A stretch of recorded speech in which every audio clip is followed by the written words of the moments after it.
No need to wait, kids. You need not switch channels.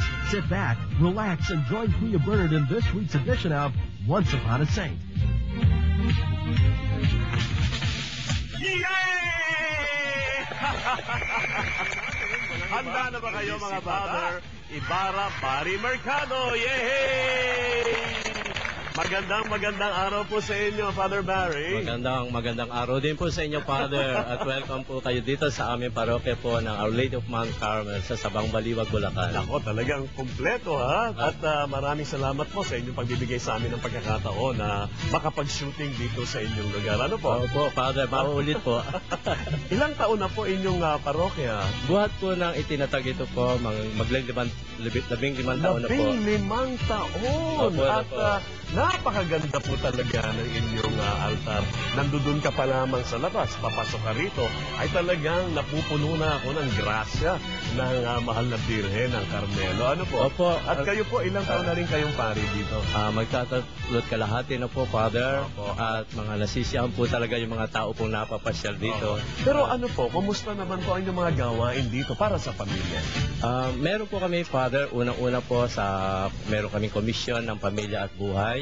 At sila po ay merong iba't ibang gawain tulad po ng pagdadasal po ng rosaryo at pagkakaroon po ng seminar. At kapag kami po ay nagkakaroon po ng procession, talaga pong pinipilit namin magdasal ng rosaryo po habang naglalakad po ang procession. Ganun po ba? Opo. Abay, nakakatuwa pala. Ano po? Opo. At kailan po ulit, pakiyayahan na rin natin ang kapistahan po ng Our Lady of Mount Carmel. Tayo po lahat ng mga nananampalataya at may debosyon sa Mahal na Birhen ng Carmen. Ang aming pong kapistahan dito, taon-taon ay July 16. Naku, parang mahina ang sagot nila. Subalit mga bata, itong ating santo, sa pasimula ng kanyang buhay, ay itinuro na kaagad sa kanya ng kanyang mga magulang ang tungkol sa 10 utos ng Diyos. At isa sa mga sinasabi ang utos ng Diyos ay, do not bear false witness against your neighbor. Huwag kang nagbibintang. Tama ba? Tayo nagbibintang sa ating kapwa? Mali yun, di ba?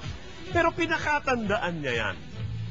At ang batang ito na sa dakong pagdating ng panahon ay lumaki at nakilala sa buong bayan na yon ng Piacenza, Italia, na Conrado. Anong pangalan niya? Conrado. Kaya mga bata, narito na ang totoong buhay at pakikipagsapalaran ni San Conrado. Si San Conrado, once upon a time, sa malayong lugar na ito ng Piacenza sa Italia, isinilang siya doon noong 1290. Mayaman sila. Kilala ang kanilang pamilya sa Piacenza at sa dakong huli sa pagdaan ng mga panahon, pag dumarating si Conrado, ang lahat ng kadalagahan ay lihim na tinitingnan si Conrado. Matipuno. Subalit si Conrado ay relihiyosong tao. Actually, siguro inisip ng nanay niya na sana maging pari si Conrado. Subalit inagaw ang kanyang puso ng isa pang magandang dilag na ang pangalan ay Eupresinia. Ang pangalan ng asawa niya? Eupresinia. Si Eupresinia ay napakaganda at sila ay naging magkabiyak. Natuwa naman ang lahat sa lugar na yon sa Piacenza at ang sabi nila, bagay ang dalawa. Kaya naman pag dumarating na ang mag-asawa sa simbahan, dahil lagi sila nagsisimba, pinagmamasdan silang dalawa ng kanilang mga kababayan dahil bagay na bagay sila. Bababa ng magarang karwahe, kasama ang mga katulong at lalakad sila at nandoon sa harapan at nagdarasal. Mayroong kakaibang hobby o gawain itong si Conrado. Siya ay mahilig mangaso. Ang ibig sabihin, ang kanyang laro ay pupunta sa kagubatan at doon mamamaril siya ng mga usa o kaya mga ibon o kaya anumang hayop na nasa loob ng kagubatan. Nagpaalam siya isang araw sa kanyang asawa na ang pangalan ay Eupresinia.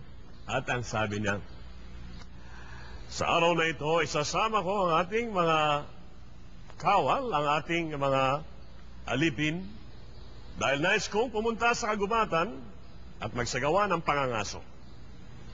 Ang sabi lang ng asawa, mag-iingat ka. Sumakay ng kabayo. Ya! Tugnog, tugnog, tugnog, tugnog, tugnog, tugnog. Hanggang sila ay nakarating sa malapit na sa kagubatan. Bumaba ang matipunong si Conrado. Ha! Nakita niya, nagtakbuhan ng mga usa, papasok sa loob. Tamang-tama. Marami tayong mauuwing usa para sa aking asawa na si Eupresinia. Pumasok din sila sa loob, dala ang baril. Hinahanap niya ang mga usa, pero wala na siyang makita. Sabi nung isa niyang alagad, Panginoon, nandito po ang mga usa! Takbo naman sila doon. Pinunta na sa kabila. Pero pagpasok na sa loob ng kagubatan, wala na naman. Hindi maaari. Kailangan makapag-uwi ako ng usa para sa aking asawa. Makipakita ko sa kanya na ako ay isang magaling na mangangaso. Hapon na, wala silang makitang usa. Sabi niya, hindi maaari ito. Ano kaya ang mabuti kong gawin? Alam ko na! Kumuha ng sulo.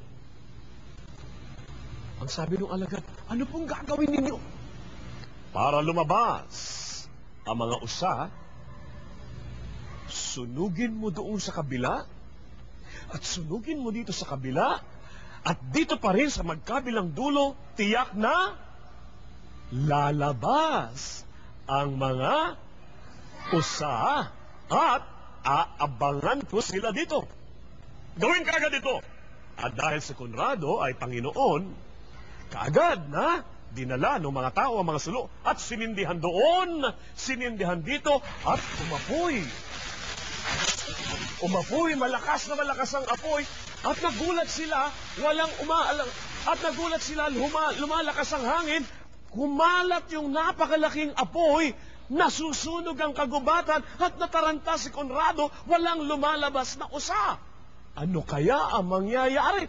Mga bata, mapahama kaya? Si Conrado at ang kanyang mga alagad, ito ang ating babalikan. Kaya subaybayan mo itong napakagandang kwento ni San Conrado. Siguro. At siyempre, bago tayo tuloy ang magpaalam, iniiwan namin sa inyo ang mga mahalagang kataga ng ating founder, servant of God, Father Patrick Peyton, to always pray as a family, because the family that prays together stays together, and the world of prayer is a world at peace.